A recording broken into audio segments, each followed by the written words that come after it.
जय सिया राम। आज हम इस एपिसोड में रामायण के मिलेंगे एक नए पात्र से, और इतने प्यारे पात्र, इतने भोले पात्र हैं कि जिनकी पूजा करने मात्र से ही भगवान श्री राम खुश हो जाते हैं, और ये पूरे विश्व में प्रसिद्ध हैं एक भक्त के रूप में। इनको हम बजरंगबली, संकट मोचन, कपीश, बहुत सारे नामों से जानते हैं। अब आप कहेंगे कि भाई बस भी करो, इन पात्र के लिए किसी इंट्रोडक्शन की ज़रूरत नहीं है, हम पहचान गए ये कौन है। ये हैं हमारे प्यारे भक्त हनुमान। चलिए मिलते हैं हनुमान से। रामदूत अतुलित बलधामा, अंजनी पुत्र पवन सुत नामा। रामदूत अतुलित बलधामा, अंजनी पुत्र पवन सुत नामा। रामदूत हनुमान अत्यंत बलशाली, राम के सबसे बड़े भक्त हनुमान, रामायण के केंद्रीय पात्र हनुमान, भगवान शिव के 11वें रुद्र अवतार हनुमान। पिता वानर राज केसरी और माता अंजना, इसलिए हनुमान को केसरी नंदन अंजनी पुत्र भी कहा जाता है। पवन देवता की कृपा से उत्पन्न हुए थे तो कहलाए पवन पुत्र। रामायण में बड़े बड़े काम करने वाले, प्रभु श्री राम के काज संवारने वाले, असीमित शक्तियों के भंडार हनुमान बचपन में बड़े ही शरारती और नटखट थे। ये हनुमान नाम भी इनकी एक शरारत के कारण ही पड़ा। एक दिन हनुमान को बहुत भूख लगी तो उन्होंने अपनी माँ से खाना मांगा। माँ खाना लाने में देर कर रही थी। हनुमान की नजर आकाश पर पड़ी। वहां उन्हें चमकता हुआ सूर्य दिखाई पड़ा। हनुमान ने सूर्य को लाल फल समझ लिया और उड़ चले सूर्य को खाने। पवन पुत्र थे तो उड़ने की शक्ति तो थी ही उनके पास। अब पूरी धरती पर अंधेरा छा गया। जब इंद्र ने ये देखा तो उन्हें बहुत गुस्सा आया। इंद्र ने अपना वज्र हनुमान पर चलाया तो वज्र हनुमान की ठोडी पर लग गया और उनका जबड़ा टूट गया। ठोडी को हनु भी कहते हैं। टूटी हुई ठोडी के कारण ही हम इस राम भक्त को हनुमान भी कहते हैं। रामायण की कथा अनुसार हनुमान वन में जाकर बहुत शरारतें करते थे। शक्तिशाली तो थे ही। कई बार ऋषियों के ध्यान, पूजा और हवन में भी खलल डालते थे हनुमान।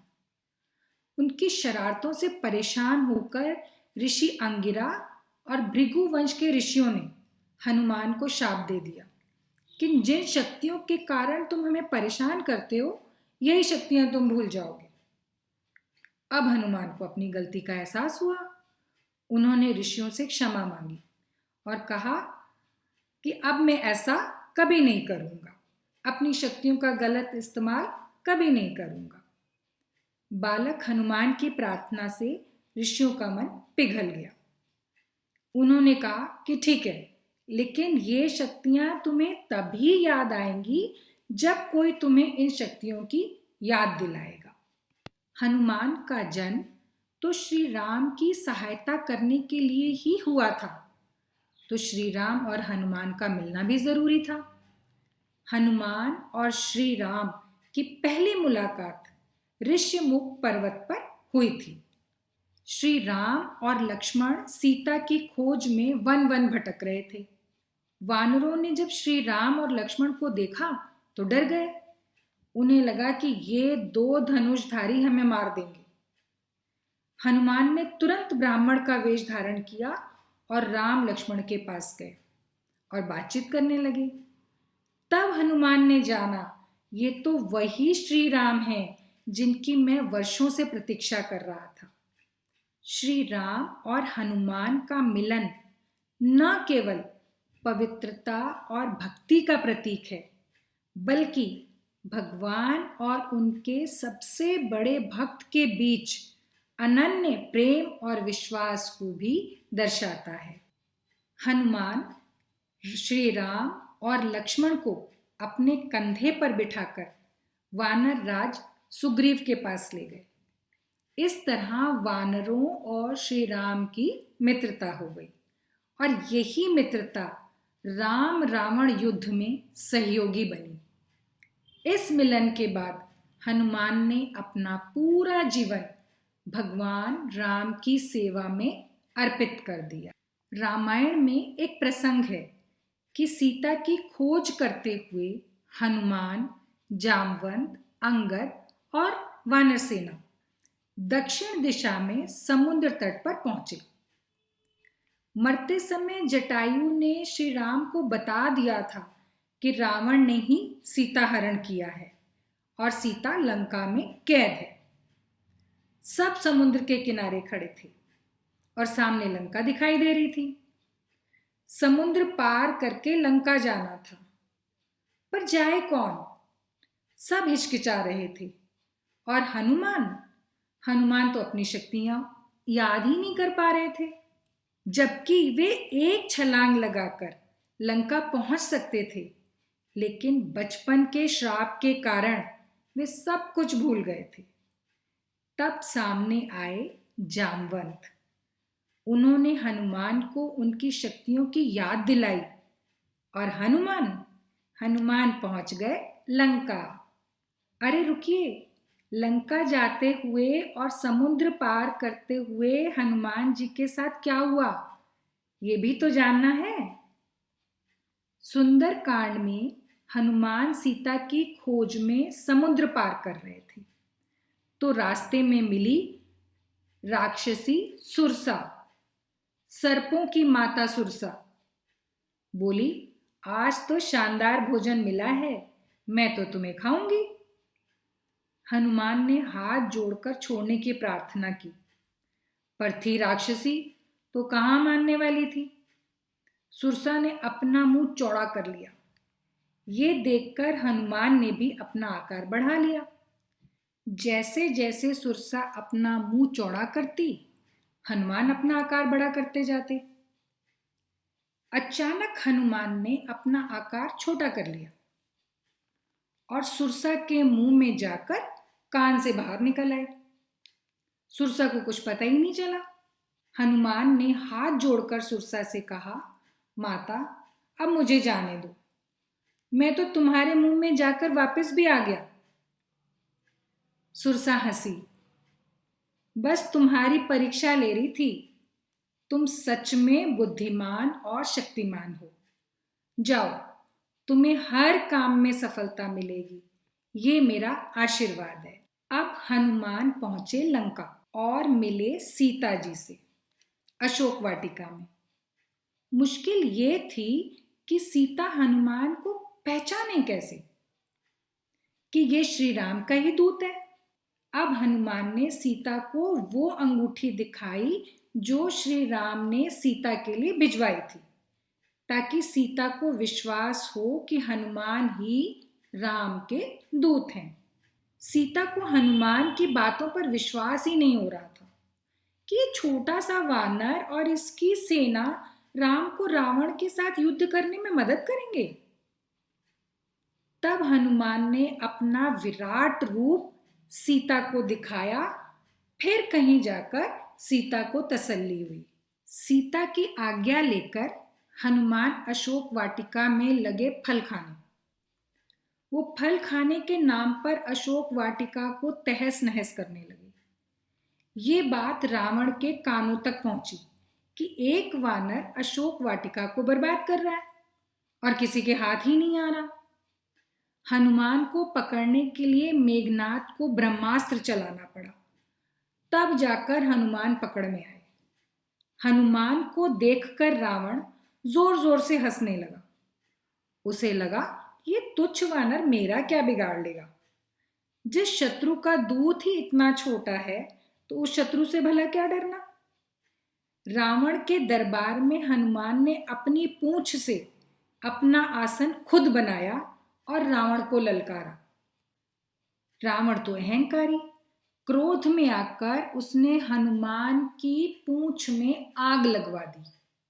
ये सोचे समझे बिना कि आग लगी पूंछ उसी की लंका को तबाह कर देगी, हुआ भी वही। हनुमान ने उछल कूद करके पूरी लंका तबाह कर दी। फिर समुद्र में जाकर पूंछ की आग बुझाई और चल दिए अपने प्रभु श्री राम के पास। राम रावण युद्ध के दौरान जब लक्ष्मण मेघनाद के शक्ति बाण से मूर्छित हो गए और बहुत कोशिशों के बाद भी होश में नहीं आए, तो श्री राम की दशा बहुत खराब हो गई। परम भक्त हनुमान ये कैसे देख सकते थे? फिर दिखाई हनुमान ने प्रभु राम के प्रति अपनी भक्ति और शक्ति। वैद्य सुषेण के कहने पर उड़ चले द्रोणगिरि पर्वत से संजीवनी बूटी लेने। उन्हें पहचान तो थी नहीं संजीवनी बूटी की। उठा लाए पूरा का पूरा द्रोणगिरि पर्वत और बचा लिए लक्ष्मण के प्राण। रावण का संहार कर प्रभु श्री राम लक्ष्मण और सीता के साथ चले अयोध्या और पीछे पीछे हनुमान। हनुमान अपने प्रभु के बिना रहना ही नहीं चाहते थे, इसलिए बहुत मना करने के बाद भी हनुमान ने साथ न छोड़ा और आ गए अयोध्या। अयोध्या में श्री राम का राज्याभिषेक हुआ। श्री राम ने सबको सम्मानित किया जिन्होंने रावण के साथ हुए युद्ध में उनका साथ दिया था। अब बारी आई हनुमान की, तो प्रभु श्री राम ने हनुमान को गले से लगा लिया और कहा कि मेरे पास ऐसा कोई उपहार नहीं है जो मैं तुम्हें दे सकूं। माता सीता ने हनुमान को एक मोतियों की माला दी। ये क्या? माला मिलते ही हनुमान हर मोती को तोड़ने लगे। सीता को बहुत बुरा लगा। मैंने इतने प्यार से तुम्हें माला दी और वो भी जो अनमोल थी, और तुमने तोड़ दी हनुमान। हनुमान बोले, मैं इसमें अपने प्रभु राम को ढूंढ रहा हूं, वे मिल ही नहीं रहे। सारी सभा हंसने लगी हनुमान की नादानी पर। उसी समय हनुमान ने अपनी छाती फाड़ कर दिखाई जहां श्री राम और सीता विराजमान थे। सारी सभा ने दांतों तले उंगली दबा ली कि प्रभु राम और सीता तो हनुमान के हृदय में वास करते हैं, किसी बाहरी वस्तु में नहीं। हम सब हनुमान को भगवान मानते हैं, उनकी पूजा करते हैं, सिंदूर चढ़ाते हैं। सिंदूर चढ़ाने की भी एक बेहद रोचक कथा है। एक बार हनुमान ने सीता जी को श्रृंगार करते हुए देखा। सीता जी सिंदूर लगा रही थीं। हनुमान ने सीता जी से सिंदूर लगाने का कारण पूछा। सीता जी ने उन्हें बताया कि सिंदूर लगाने से पति दीर्घायु होते हैं। हनुमान जी सोच में पड़ गए कि एक चुटकी सिंदूर से यदि श्री राम दीर्घायु हो जाएंगे तो मैं अपने पूरे शरीर पर ही सिंदूर लगा लेता हूं, तो श्री राम की आयु न जाने कितनी लंबी हो जाएगी। उन्होंने आओ देखा न ताओ पूरे शरीर पर सिंदूर लगा लिया। जब प्रभु श्री राम ने हनुमान को सिंदूर लगाते हुए देखा तो उनके प्रेम और भक्ति से अभिभूत हो गए।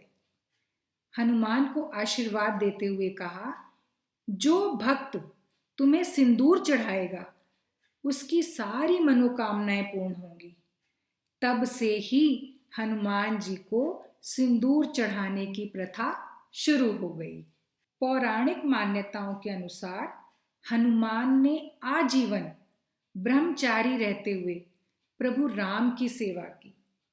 गोस्वामी तुलसीदास जी ने हनुमान की भक्ति से प्रेरणा लेते हुए हनुमान की स्तुति में हनुमान चालीसा की रचना कर दी।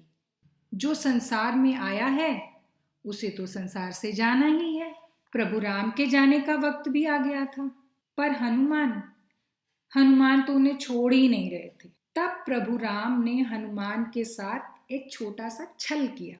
प्रभु राम ने अपनी अंगूठी पाताल लोक में फेंक दी और हनुमान को अंगूठी ढूंढने भेज दिया। पाताल लोक में तो अंगूठियों का ढेर लगा था। जिस भी अंगूठी को हाथ लगाते वही श्री राम की लगती। कहते हैं आज तक हनुमान अंगूठी ढूंढ रहे हैं। ये एक तरह से हनुमान को अमरता का वरदान था, ताकि वे धरती पर रहकर संकट मोचन बनकर सबके संकट हरते रहें। ऐसी बहुत सी कहानियां हैं जो पूरे विश्व में हनुमान को लेकर चर्चा में रहती हैं। और हनुमान जी ऐसे भक्त जिनके बिना श्री राम अधूरे ही थे पूरी रामायण में, और हर संकट में हनुमान ने श्री राम का साथ दिया। आपने वो प्यारा सा भजन तो सुना ही होगा कि दुनिया चले ना श्री राम के बिना और राम जी चले ना हनुमान के बिना। ये सच है कि हनुमान जी के बिना राम जी के कोई भी काम पूरे नहीं होते। तो इसी के साथ इसी रामायण की हमारी ये यात्रा अब यहीं समाप्त होती है। हम मिलेंगे किसी नए एपिसोड में नई यात्रा के साथ। और मैंने ना अपना ये जो वीडियो, ये सीरीज़ जो है, जो चैनल बनाया है, ये किसी एक कंटेंट में नहीं बांध के रखा है। इसको मैंने बांधा है डिफरेंट तरह से, कि अगर मैं जो चीज़ें मुझे अच्छी लगेंगी, जो चीज़ें मुझे पसंद आएंगी, वो मैं आपके साथ शेयर करती रहूँगी, आपको बताती रहूँगी। तब तक आप वीडियो को लाइक करिए, शेयर करिए और सब्सक्राइब करिए। मिलते हैं फिर किसी नए एपिसोड में किसी नई यात्रा के साथ। तब तक जय सिया राम।